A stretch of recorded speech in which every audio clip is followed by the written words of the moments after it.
Okay, let's have a talk about the Belize Trusts Act. Now, this act is particularly interesting because it actually offers quite extreme firewalling protections against creditor claims and insolvency. Now, as most people are aware, holding assets under trust generally offers some sort of asset protection benefit.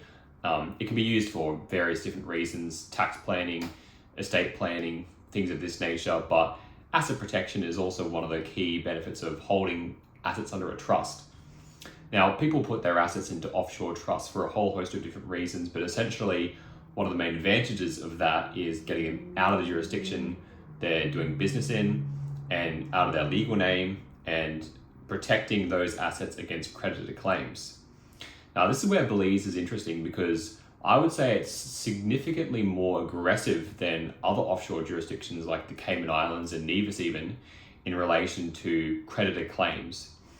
Now, Section 7, subsection 6 of the Belize Trusts Act says that a Belize court is unable to vary a trust or set aside a trust that's constituted under the laws of Belize in response to a foreign claim by a creditor in insolvency or a foreign judgment by a creditor in insolvency.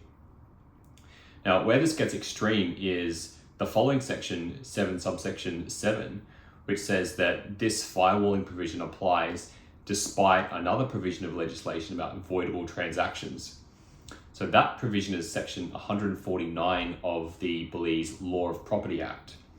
And what this says is any transfer that's made with the intention of defrauding creditors is liable to be set aside as void.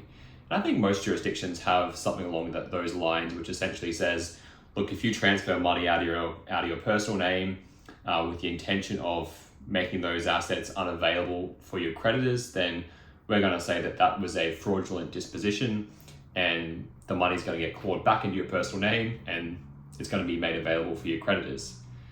But the Belize Trusts Act explicitly says that a court is unable to set aside a trust or vary its terms or enforce against it, even in circumstances where there was a disposition made into the trust with the intention of defrauding creditors. I think that's quite extreme. It's definitely more extreme than even some of the other offshore jurisdictions like Nevis and other places, which already have very strong protections against creditor claims. I mean, some places require you to pay a $100,000 bond into the court before even attempting to sue a trust.